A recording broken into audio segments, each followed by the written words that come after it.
Working hard is not enough. All right. So back in the day, actually, let's just bring in our guest, Craig Hannum. Come on out, bud. You've been back there way too long. I apologize. I got going on my stories, then Bergeron and I got rolling out. So Jenna, bring out Craig Hannum.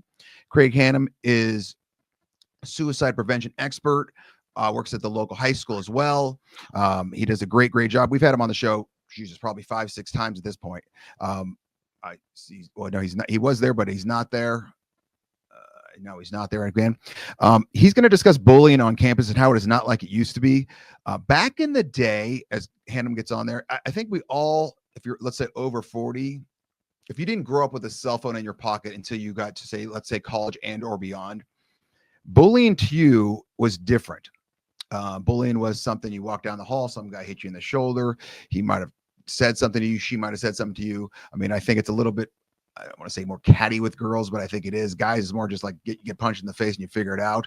And it brought to me, there was a great movie in 1980 featuring Chris Makepeace, ironically, Adam Baldwin, and Matt Dillon. Okay, this is a phenomenal movie in 1980 called My Bodyguard, not The Bodyguard, Jenna. It's called My Bodyguard. All right, it's a phenomenal movie. It was out in 1980. I must have saw this movie 12 billion times in the 80s. I wasn't exactly an active human being. Jenna says, Hannum, turn your camera on and off again and then get it back on. So this movie is basically this younger dork. He's in high school, probably a freshman, sophomore, and he gets picked on by Matt Dillon. Matt Dillon is your standard issue bully in the 80s, tight shirt, no sleeves, just a jackass. Is always picking on someone because he's insecure about something. So Chris Makepeace decides, I'm tired of getting my butt kicked. What's up, Hannum? How are you? How you doing, man? Do you remember this movie, My Bodyguard? Oh yeah, that's back in, yeah, that's a cool classic. Yeah, 1980. So I'm going to show a little clip of it. And so at Chris Makepeace, ironically, hires Adam Baldwin, this big rough dude. He's got like this trench or army jacket on, basically to be his bodyguard. Okay. And then at one point, Matt Dillon, who is the bully, hires another big guy, looks like me, basically, to beat the hell out of Adam Baldwin. And he goes down like a bag of rocks. He goes down, blah, blah, blah. But this is the very, very end sequence where this is what I remember bullying as. This is how I remember every 80s movies, every 90s movies, every late 70s movies. Growing up, this is how I remember bullying. So, Jenna, show the clip of the movie, please. Go for his nose. Thanks, you're a wonderful human being. You know that? What, you need your damn bodyguard? Come on! Get him. I want to get him. Oh, all right, all right.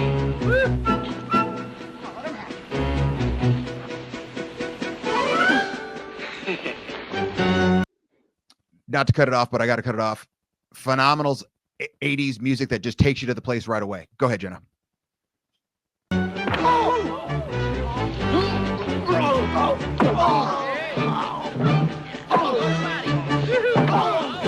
Clifford, get him in the nose.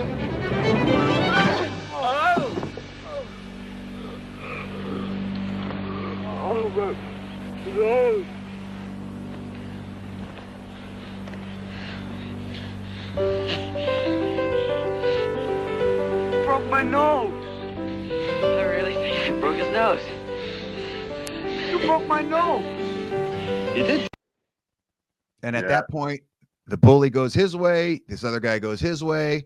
No one's picking on him anymore. And this is one of those things, Hannum, that back in the day, and I know this to be true, even in, say, mid-90s when I was playing football, my buddy Myers that I always talk about, he was the exact same way. He was a bully, but in a good way. If you came on the field the first day and you were, say, a defensive lineman or offensive lineman, someone he dealt with, wide receivers and all those other people he didn't play around with, he would literally come up to you and like either punch you in the face or hit you in the chest as hard as you can.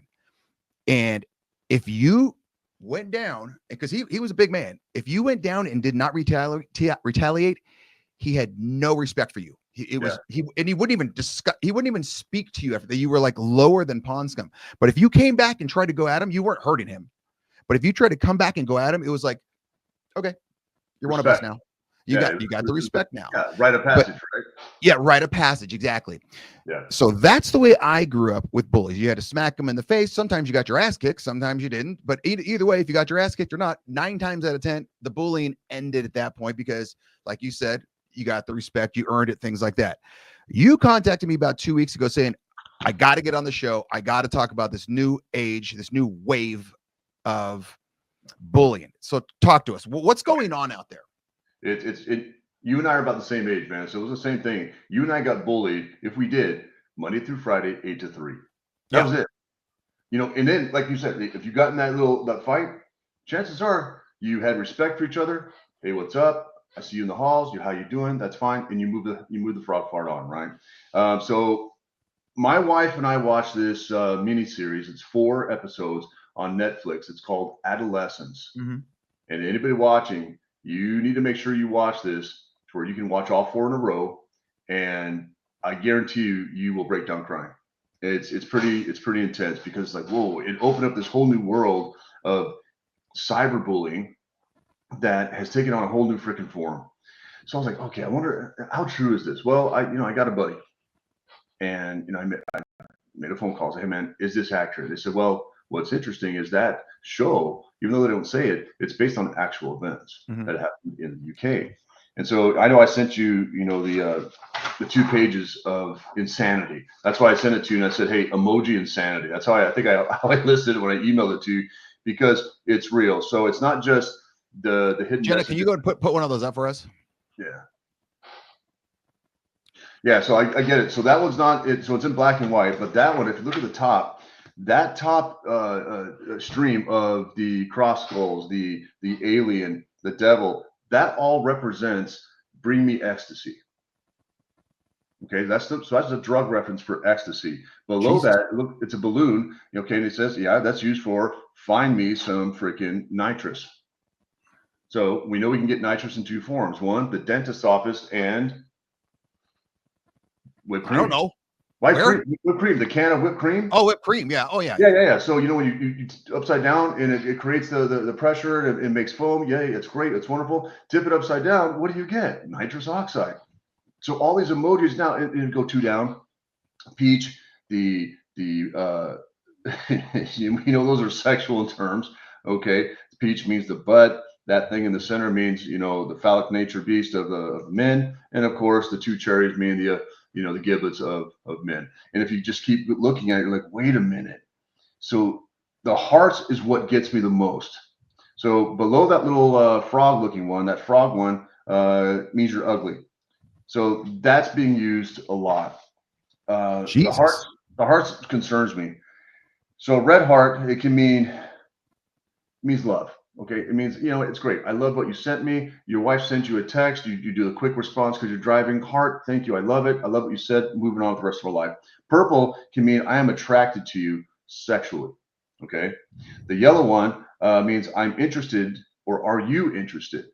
Now, that's where it takes a twist. That's where young women, especially teenage young girls, are using that one to kind of bait guys. It's a fishing attempt, just so I can pick on you. Because you're part of that you're not inside that 20% of men. It says 80-20 philosophy that was in the show Adolescence that talked about, if you are not part of the 20% category of men, rich, going to be wealthy, athletic, popular, your family's rich, all these things, you have no chance at any kind of relationship. Where the term, and I've got 4 pages here of research that I did, and you know how I am about research, Chris, that talks about this one term at its foundation and its core called an incel.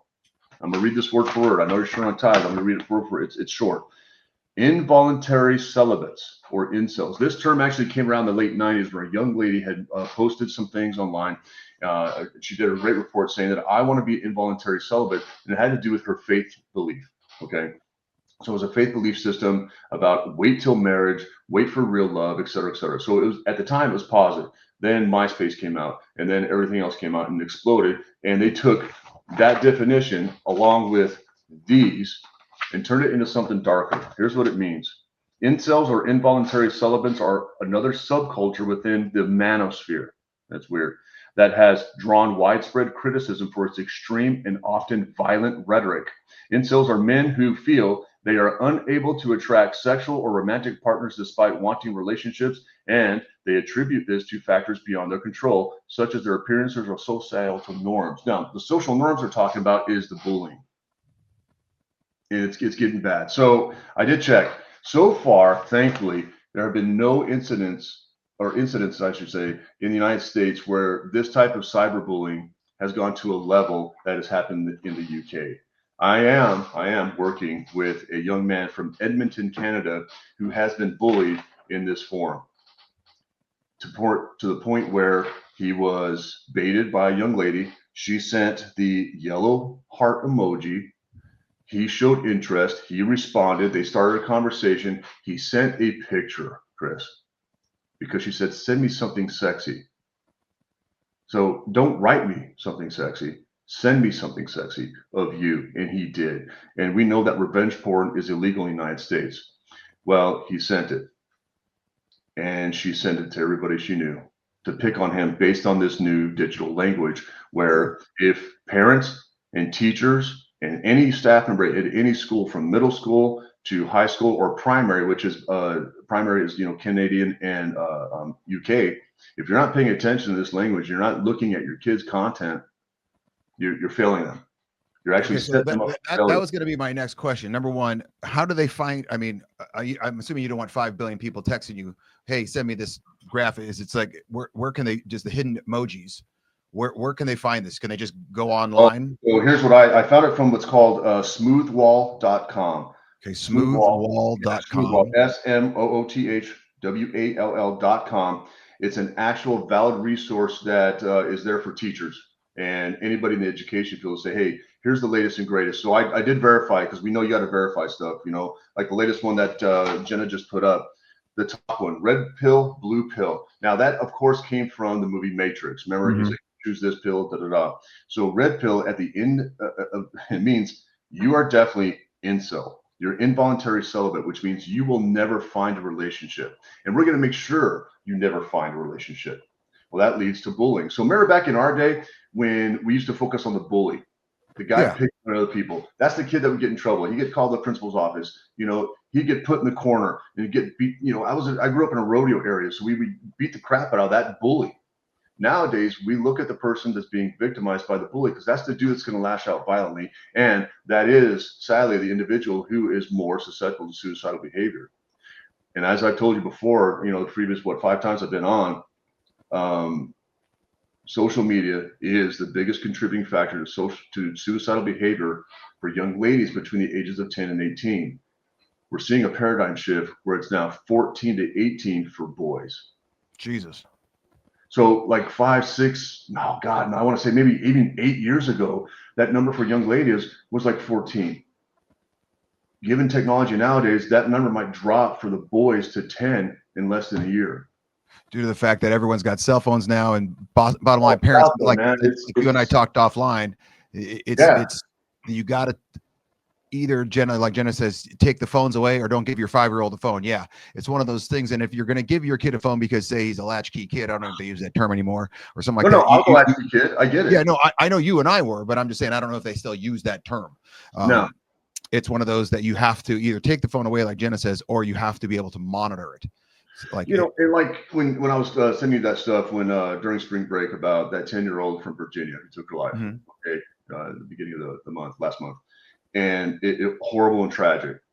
And I know this is insensitive to say, and people don't like me hearing saying this sometimes, but only the person at fault is the person who took their life. That's the person at fault. However, the contributing factors for a child are overwhelming. One, why does a young lady at the age of 10 have a smartphone? Mom and Dad, where were you? How come you didn't check her stuff, man? Why weren't you screening? There's this thing called Safe Teen or Teen Safe. It's an app, so everything they correspond, you are getting. You're seeing it in real time, because I get it. It's hard to track that crap because you're talking about gigabytes of information an hour that these guys are corresponding with. But Mom, Dad, if you're listening, teachers, anybody in the educational field, if you are not paying attention to this language, it has the propensity to make life really difficult for a lot of people at a very young age who are very susceptible. Not to mention physiologically, when you talk about hormones, mentally, Oh psychologically, yeah, and then age then emotion. 13 through 17, you're basically half an animal. And let's be honest, when you and I were teens, man, as a freshman, and any girl that paid attention to us, especially if they were upperclassmen, was like, "Oh my God, hey, how you doing? Wow, wow. So you're a barrel racer? Hi, I know you're psychotic, but you're just gorgeous. Whatever. Oh, Well, you're on the cheer squad." Hannum, for me, they probably knew that at one point I'd have my brown leather bag.